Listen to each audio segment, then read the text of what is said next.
Queridos e queridas, irmãs e irmãos, sejam bem-vindos ao culto de louvor a Deus que a Igreja Presbiteriana Independente de Manaus está realizando hoje à noite. Vamos inicialmente lermos Jeremias 29, de 10 a 14. Jeremias 29, 10 a 14, que diz assim: Assim diz o Senhor, logo que se cumprirem para a Babilônia 70 anos, atentarei para vós outros e cumprirei para convosco a minha boa palavra, tornando a trazer-vos para este lugar. Eu é que sei que pensamentos tenho a vosso respeito, diz o Senhor, pensamentos de paz e não de mal, para vos dar o fim que desejais. Então me invocareis, passareis a orar a mim, e eu vos ouvirei. Buscar-me-ei e me achareis quando me buscardes de todo o vosso coração. Serei achado de vós, diz o Senhor, e farei mudar a vossa sorte. Senhor Deus maravilhoso, queremos te agradecer por tudo que o Senhor tem feito por nós, por tudo que o Senhor tem feito pela nossa igreja. Nós te agradecemos por cada pessoa de nossa igreja que o Senhor tem curado, que o Senhor tem salvado, que o Senhor tem estado, Senhor, tirando do leito, Senhor Jesus, dos hospitais, de casa, e dado saúde a essas pessoas. Nós te agradecemos muito, Senhor Jesus, porque tu tens sido fiel e tu estás ouvindo a nossa oração.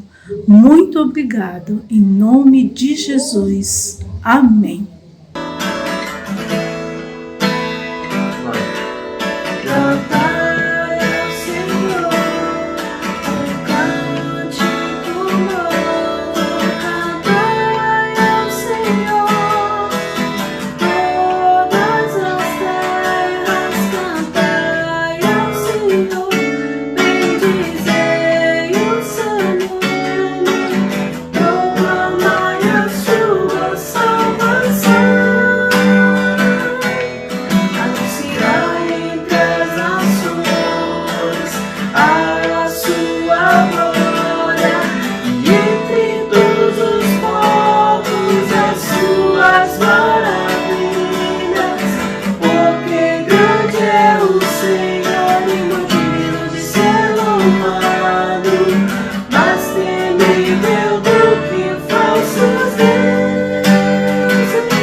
Em 1 João 8 e 9 diz: se confessarmos os nossos pecados, Ele é fiel e justo para nos perdoar e nos purificar de toda injustiça.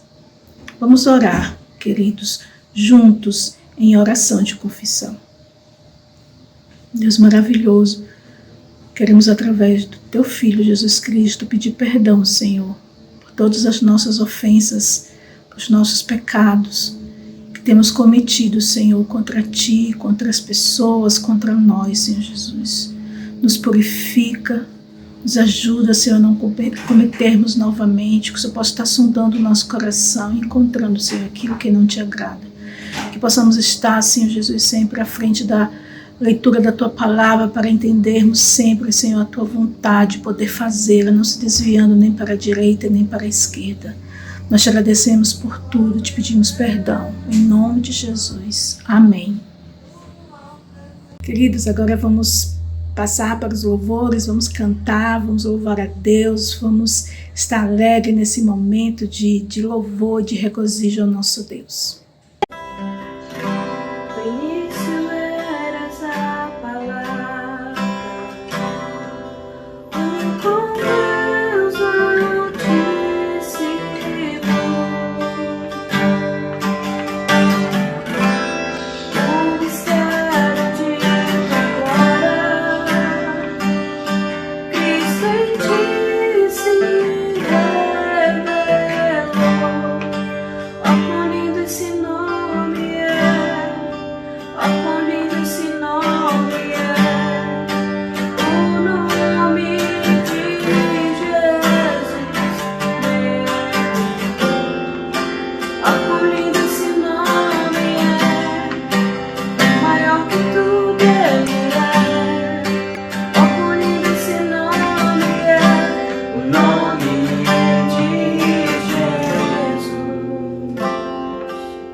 Remédios contados, grande multidão, muitos virão te louvar.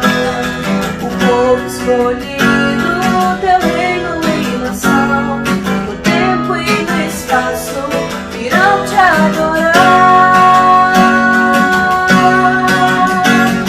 Bendito seja sempre o Cordeiro, Filho de Deus, Raiz de Davi. Bendito seja o seu santo nome, Cristo Jesus, presente aqui. La la la ya, la ya la la ya. E a nação nos cabe tudo dedicar, oferta suave ao Senhor. 12 talentos queremos consagrar, e a vida no teu altar, pra teu louvor. Bendito seja sempre o Cordeiro, Filho de Deus, Raiz de Davi. Bendito seja o seu santo nome, Cristo Jesus, presente aqui.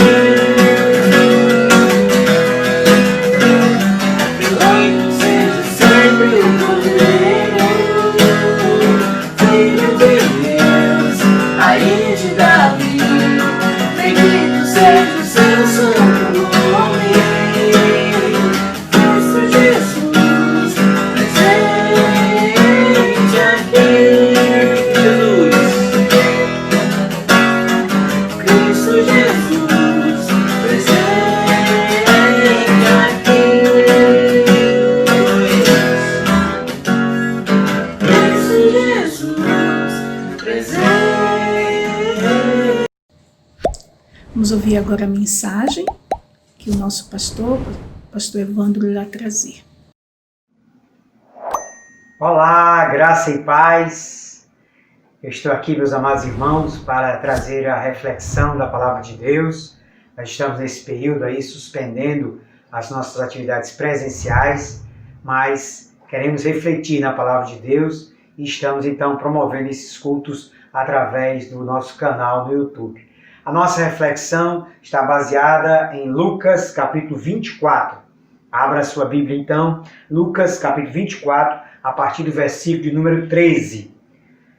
Diz assim a palavra de Deus: Naquele mesmo dia, 2 deles estavam de caminho para uma aldeia chamada Emaús, distante de Jerusalém 60 estádios. E iam conversando a respeito de todas as coisas sucedidas. Aconteceu que, enquanto conversavam e discutiam, o próprio Jesus se aproximou e ia com eles. Seus olhos, porém, estavam como que impedidos de o reconhecer. Então lhes perguntou Jesus: Que é isso que vos preocupa e de que ides tratando à medida que caminhais? E eles pararam entristecidos. Um, porém, chamado Cleopas, respondeu dizendo: És o único, porventura, que tendo estado em Jerusalém, ignoras as ocorrências desses últimos dias? Ele lhes perguntou: Quais? E explicaram: O que aconteceu a Jesus, o Nazareno, que era varão profeta, poderoso em obras e palavras diante de Deus e de todo o povo. E como os principais sacerdotes e as nossas autoridades o entregaram para ser condenado à morte e o crucificaram. Ora, nós esperávamos que fosse ele quem havia de redimir a Israel. Mas depois de tudo isto, já este o 3º dia desde que estas coisas sucederam. É verdade também que algumas mulheres, das que conosco estavam, nos surpreenderam, tendo ido de madrugada ao túmulo. E não achando o corpo de Jesus, voltaram dizendo terem tido uma visão de anjos, os quais afirmam que ele vive. De fato, alguns dos nossos foram ao sepulcro e verificaram a exatidão do que disseram as mulheres, mas não o viram. Então lhes disse Jesus: honestos e tardios de coração para crer tudo o que os profetas disseram. Porventura não convinha que o Cristo padecesse e entrasse na sua glória? E começando por Moisés, discorrendo por todos os profetas, expunha-lhes o que a seu respeito constava em todas as Escrituras. Quando se aproximaram da aldeia para onde iam, fez ele menção de passar adiante. Mas eles o constrangeram, dizendo: fica conosco, porque é tarde, e o dia já declina. E entrou para ficar com ele. E aconteceu que, quando estavam à mesa, tomando ele o pão, o abençoou, tendo-o partido, lhes deu. Então se lhe abriram os olhos, e o reconheceram, mas ele desapareceu da presença deles. E disseram um ao outro: porventura, não nos ardia o coração, quando ele pelo caminho nos falava, quando nos expunha as Escrituras? E na mesma hora, levantando-se, voltaram para Jerusalém, onde acharam reunidos os 11 outros com eles, os quais diziam: o Senhor ressuscitou e já apareceu a Simão. Então os dois contaram o que lhes acontecera no caminho e como fora por eles reconhecido no partir do pão. Meus amados, nós viramos o ano, mas ainda continuamos vivendo sob o impacto da pandemia do novo coronavírus. É inegável que diante de um quadro como esse, muitos têm a tendência ao desânimo, ao desespero, à frustração. Afinal, muitos sonhos foram frustrados, planos e projetos adiados, e o imponderável nos governa. Queridos, sendo assim, nada melhor do que examinarmos a Bíblia e encontrarmos nela a vacina contra o desânimo, que é a esperança. Sim, meus amados, a palavra de Deus está repleta de ensinamentos sobre a esperança. Nesse período de um novo ano, muitos de nós talvez estejamos sendo contaminados por esse espírito de desânimo. Diante deste quadro que se apresenta para nós ainda sombrio, quando a pandemia não dá sinais de arrefecimento, pelo contrário, aqui mesmo em Manaus, nós estamos vivendo a chamada segunda onda da pandemia do novo coronavírus. Daí muitos de nós podemos estar sucumbindo diante do desânimo e do desespero. Daí que nesta noite, nesta reflexão, nós queremos pensar sobre a esperança. Nós queremos pensar sobre a esperança à luz das Escrituras, porque nós precisamos dessa vacina contra o desânimo, que é a esperança. Nós encontramos diversos textos das Escrituras que nos incitam à esperança. Um dos textos que mais gosto é aquele de Zacarias, no capítulo 9, versículo 12, quando o profeta diz que Israel é prisioneiro da esperança. Assim é que nós entendemos que todo verdadeiro cristão, que todo seguidor de Jesus é um prisioneiro da esperança. Nós não podemos desanimar, nós não podemos desesperar, nós não podemos nos entregar ao desânimo e à frustração. Nós temos esperança. Há uma passagem quando o apóstolo Paulo, escrevendo então aos Romanos, ele diz: e o Deus da esperança vos encha de todo gozo e paz no vosso crer, para que sejais ricos de esperança no poder do Espírito Santo. Seja rico de esperança, se encha do Espírito Santo de Deus e seja rico de esperança. Nesse texto que lemos, de Lucas, capítulo 24, de 13 a 35, nós encontramos o Senhor Jesus caminhando com os discípulos, 2 discípulos, no chamado caminho da aldeia de Emaús. E nesse texto, eles estavam, os 2 discípulos, profundamente desanimados. O texto, inclusive, nos dá o nome de um deles, Cleopas. O outro, não sabemos o nome, há alguns até que dizem que poderia ser um casal, Cleopas e a sua esposa, discípulo de Jesus. Mas o fato é que os 2 estavam profundamente desanimados, profundamente frustrados, porque voltavam de Jerusalém quando Jesus havia sido crucificado. Eles até ouviram falar da ressurreição de Jesus através do testemunho das mulheres, mas não deram crédito e estavam então a caminho de Emaús, totalmente frustrados, totalmente desanimados. É aí então que Jesus se junta a eles naquela caminhada e Jesus então resolve praticar com eles aquilo que o Papa Francisco acertadamente chamou de a terapia da esperança. Quero pensar com você nesse texto, entendendo que aqui há essa terapia da esperança praticada por Jesus com aqueles 2 discípulos desanimados e que nós também podemos encontrar nesse texto sinais, princípios para também praticarmos essa terapia da esperança e também termos essa esperança cristã diante do desânimo, diante das frustrações que ora se apresentam para nós. Vejamos então o que o texto diz. O texto começa mostrando que a primeira questão da terapia da esperança está no versículo 17, quando Jesus lhes perguntou: que é isso que vos preocupa e de que ides tratando à medida que caminhais? A primeira questão então da terapia da esperança é Jesus indagando e ouvindo. Jesus indaga aos 2 discípulos o que os preocupava. O semblante deles era de total desânimo, pois o texto diz que eles estavam entristecidos. Está aí no versículo de número 17. O Senhor Jesus trata destes homens a partir de perguntas que querem extrair o que vai fundo na alma destes 2 discípulos. Eles estavam frustrados.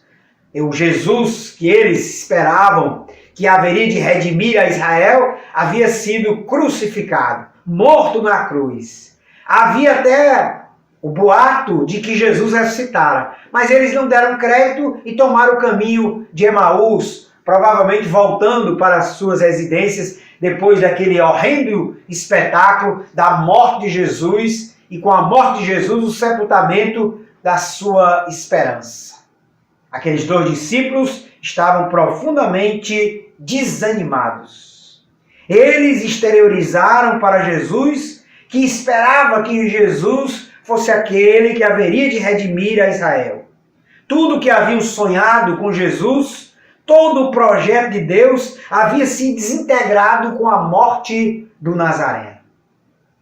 Daí, meus queridos, é que aqui Jesus então os indaga. Jesus questiona, Jesus pergunta, porque deseja ouvir deles o que havia no seu coração de frustração, o que havia no seu coração de desespero, de desânimo, o que acontecera. Na verdade, Jesus sabia o que acontecera, mas Jesus queria que eles exteriorizassem, que eles colocassem para fora o que havia fundo na alma da sua interioridade.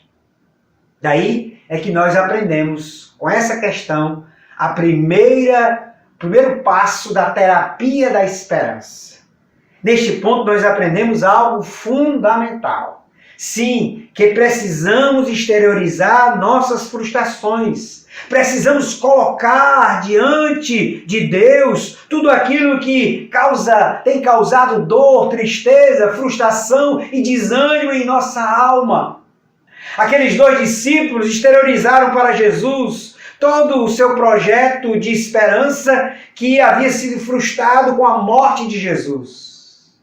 Nós precisamos também exteriorizar, colocar diante de Deus tudo que vai no nosso coração, na nossa interioridade, que nos frustra, que nos desanima, que nos traz decepção, que nos traz dor, que nos traz desalento, que nos traz tristeza.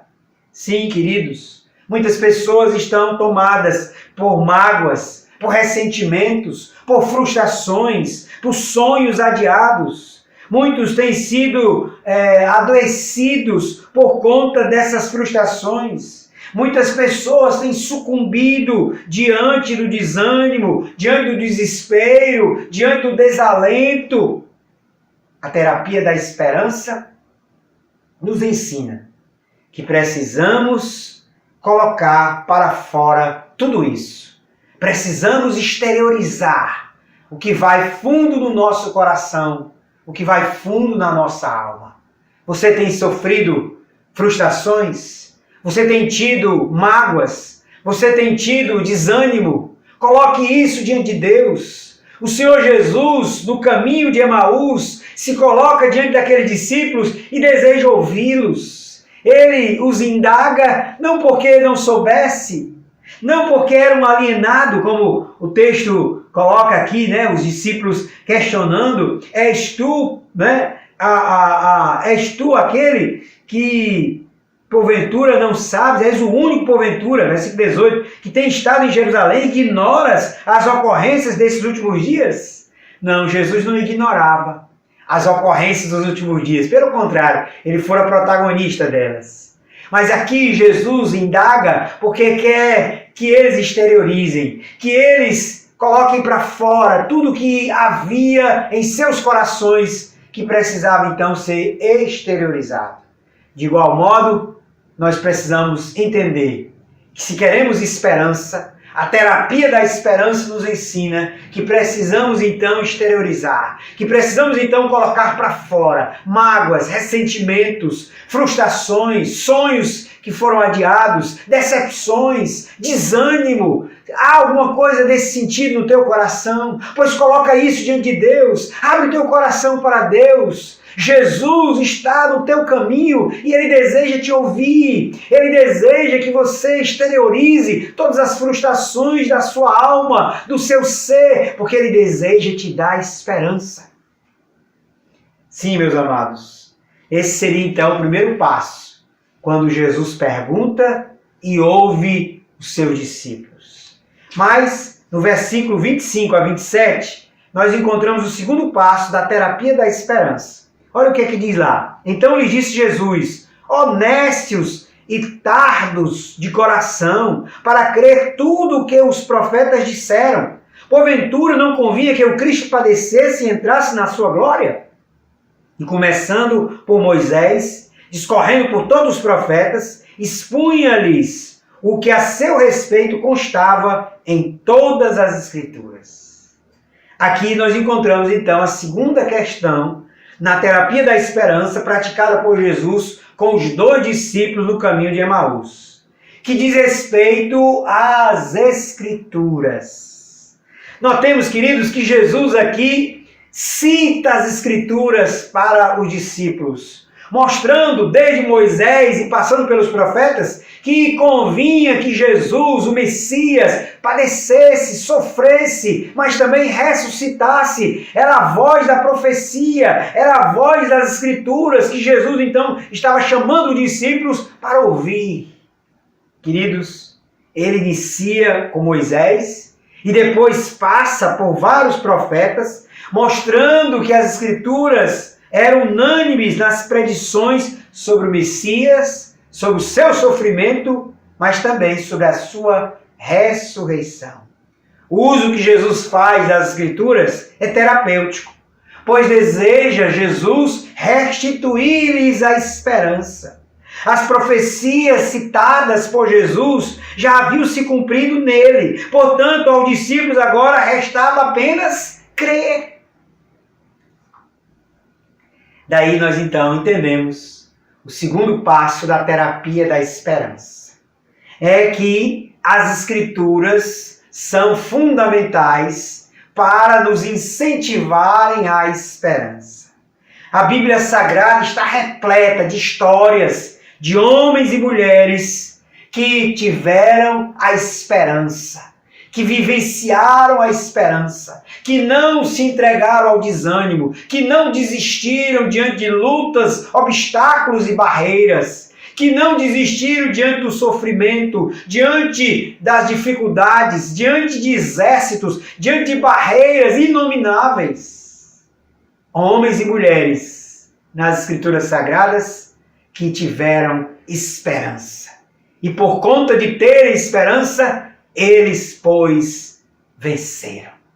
Meus amados, nós precisamos olhar para as Escrituras. A terapia da esperança de Jesus é a terapia que aponta para as Escrituras. Precisamos ler as Escrituras, precisamos meditar nas Escrituras, precisamos encontrar nela esse incentivo que nos instiga a ter esperança, mesmo em meio aos problemas, às dificuldades, aos obstáculos da vida. Queridos, precisamos ler e meditar nas Escrituras. Elas se constituem num verdadeiro antídoto contra o desânimo e o desespero. Achamos nas Escrituras inúmeras promessas de Deus que nos instigam à esperança. Promessas como a de Jeremias 29:11, quando o próprio Deus afirma: eu é que sei que pensamentos tenho a respeito de vós, pensamentos de paz e não de mal, para vos dar o fim que desejais. Esta é a promessa desse Deus para todos quanto creem. Estas as Escrituras Sagradas que apontam para a esperança, que nos instigam a não desistir, a não desanimar, a não desesperar, porque Deus está conosco. E como dizia o apóstolo Paulo, se Deus é por nós, quem será contra nós? Mas, queridos, esse texto ainda também nos aponta uma terceira questão.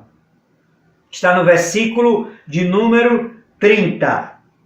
E aconteceu que, quando estavam à mesa, tomando ele o pão, abençoou, e tendo-o partido, lhes deu. Então se lhe abriram os olhos e o reconheceram, mas ele desapareceu da presença deles. A terceira questão da terapia da esperança praticada por Jesus aqui é que Jesus relembra o sacrifício da cruz ao repetir o gesto do partir o pão e abençoar.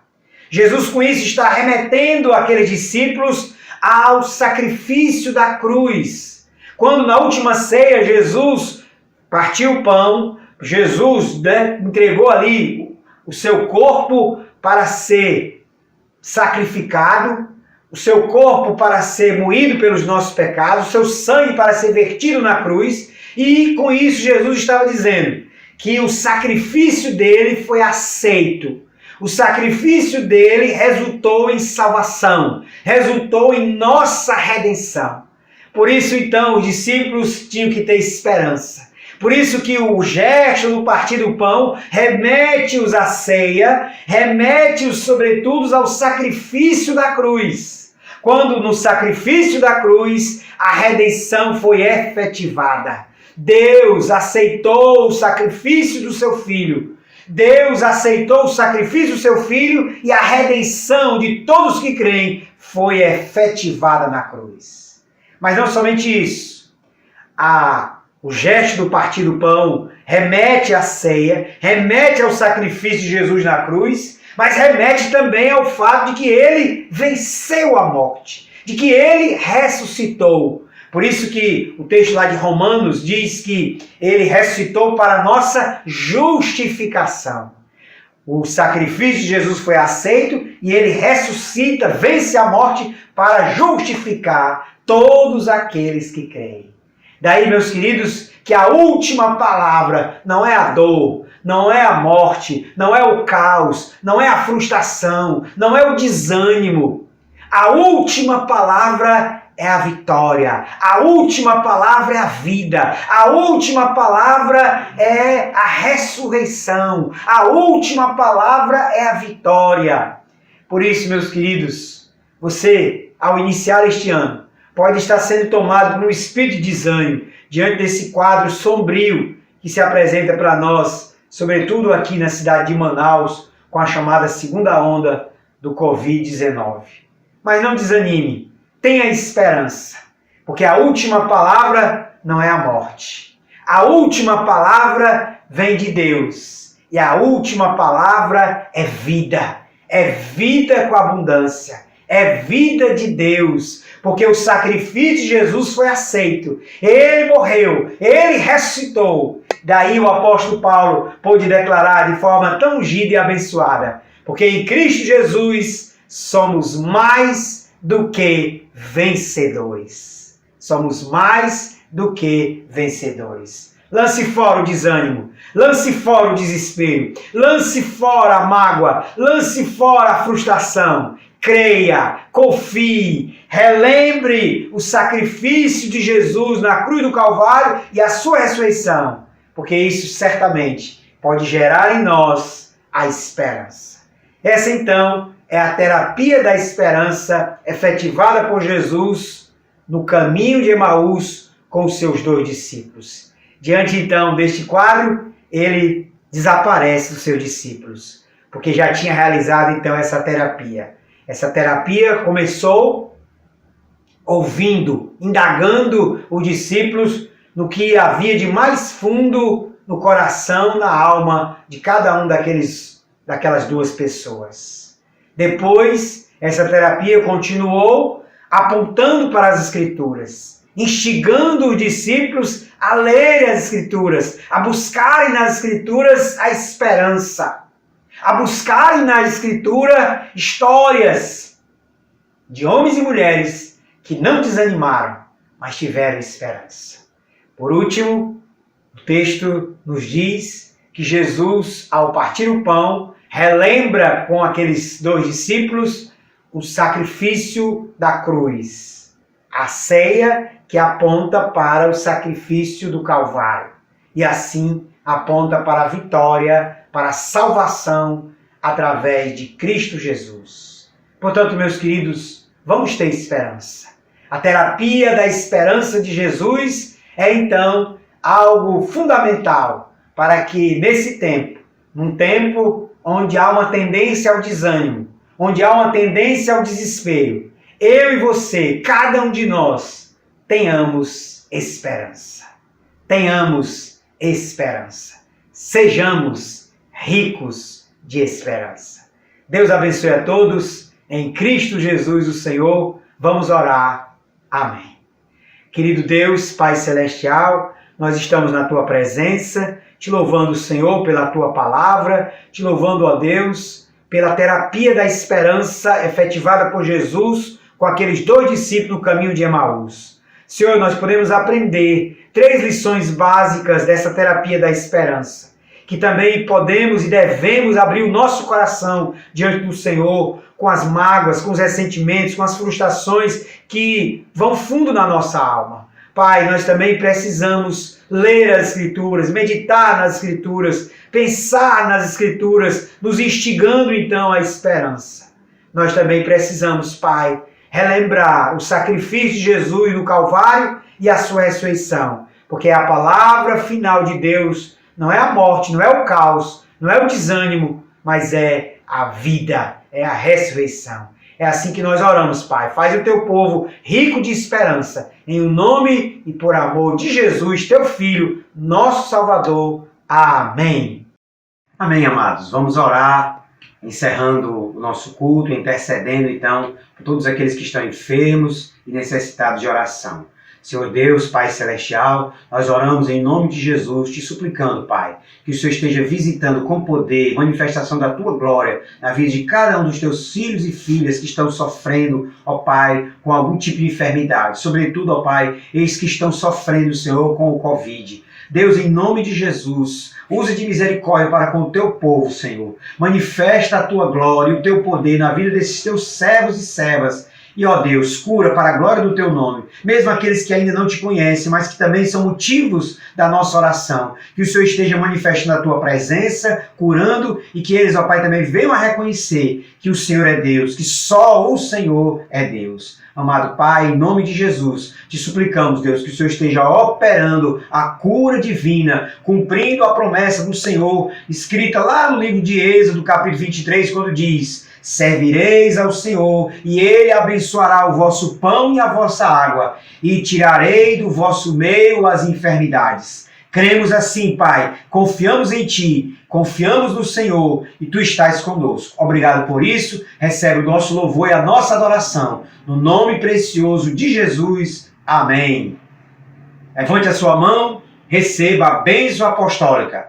Que o amor eterno de Deus, o nosso Pai, a graça salvadora do Senhor Jesus, que a doce comunhão e consolação do Espírito Santo seja com todo o povo de Deus, aqui e por toda parte do mundo. Amém.